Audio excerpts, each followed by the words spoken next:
Alright, so the fly we got for you guys today is called the Ausable Bomber. This fly is a super old school pattern. Obviously it's named after the famous Ausable River, and it's a really good attractor pattern and fantastic for dropping nymphs off the back. When fish aren't hitting stuff like stimulators, I very often get them to hit one of these. They're always in my fly box. I fish them all the time, and everybody should have these in their fly box in my opinion.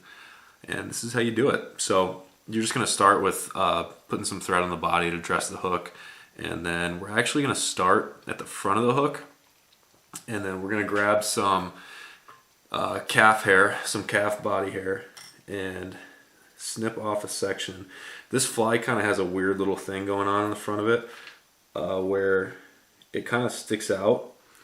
You kind of tie it in like you would tie in a parachute, except it's not vertical. It literally sticks straight out, which is kind of weird, but I kind of like it. I think it looks pretty cool. So for the length of this, we want it to be about half the length of the hook shank. I didn't mention I'm using a size 10 just standard dry fly hook. So we're going to tie this in, give it a couple loose wraps, and then we're going to kind of pull it forward, get it to the length we want it. Sorry, I know you can't see that, but we're going to pull it to the length we want it, and then we're going to wrap back on it. Go about halfway back, and then you're going to snip off your extra hair in the back there. What I like to do is I like to make a nice taper going down to the bottom of the hook there, and then I go back to the front and I'll pull up this hair and pull it back and do a couple thread wraps right in front of it so it kind of sticks out at a 45-degree angle. And you can kind of work it and get it how you want it, but that's pretty much how it looks. And it doesn't have to be pretty. This fly is supposed to be pretty ugly, so it'll still catch fish nonetheless. So I kind of tie this a little differently than a lot of other guys. For the tail section, a lot of people use moose hair. I just use regular old whitetail hair because it's what I have handy. So you're going to take a clump and put it in your hair stacker, pat it down so all the tips are nice and even, and then you're just going to pull it out, and you should have nice aligned tips there that we're going to use for the tail section. And I always end up taking more than I need, which is fine because I have a whole bunch of it, but you're going to want about this much, and it's going to splay out when you tie it in, which is fine. So give it a couple loose wraps to start, wrap it back to the tail section, and stop right when you're at the barb of the hook. So if I hang my thread down, I'm just about at the barb of the hook. That's right where we want to stop the body. Then you're going to come back up and give it tight wraps, seal it off, and then all you do to snip this extra deer hair off is you just pull it up and give it a cut. And I kind of made I missed a few there, but it's fine. We can go back and clean those up really quickly.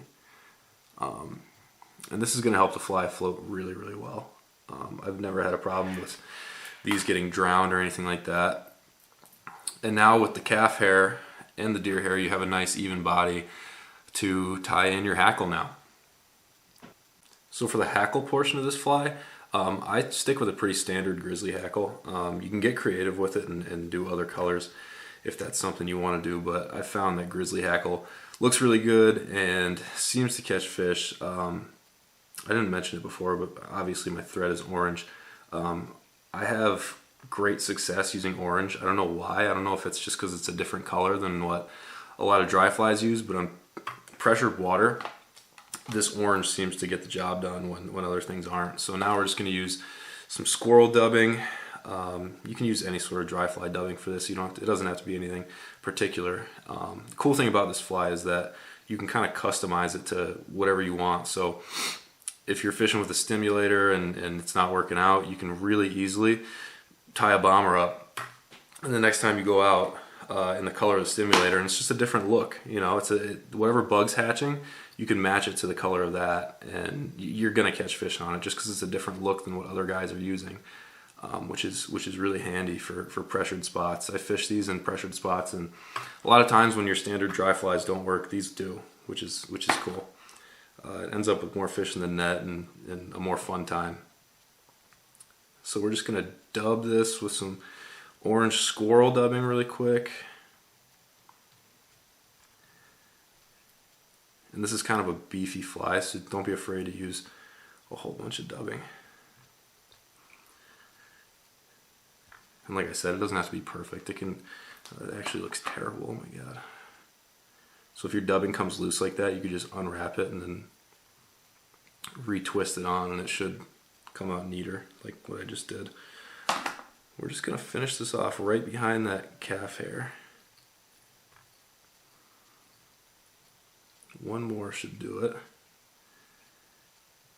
And now we're ready to wrap the hackle. Alright, so the next step for this fly is just to wrap your hackle.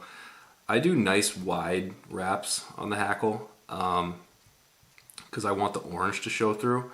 I think that really makes a difference when fish see it. They see the color and they aggressively hit it.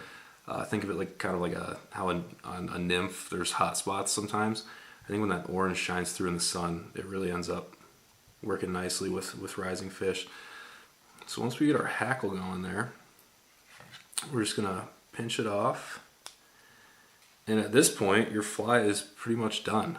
All you do is snip off your hackle, and then I tend to whip finish in front of the calf hair. I'll show you real quick here. And then I always use a little bit of head cement. These tend to be really durable when you fish them, which is also nice because if you're catching a bunch of fish, you don't have to burn through flies like crazy. And I want that that calf hair to stand up more straight, so I'm gonna do a couple more wraps in front of it just to kind of taper it off and get that standing up, kind of like that. And it's okay if it looks a little crazy. Like I said before, anything that looks different than what other guys are throwing and still looks like a realistic bug is likely gonna catch picky fish. And that's really all there is to it. Once you're whip finished, you're just gonna snip it off, put a little head cement on it, and you're good to go. So this is what it looks like all finished up. This fly is really good in all sorts of sizes. I tie it from as big as a stimulator to all the way down to size 16. And you know, the bottom line is this is gonna catch fish when they're being finicky, and it's gonna be great to float nymphs off of in the summer. So give it a shot and good luck out there.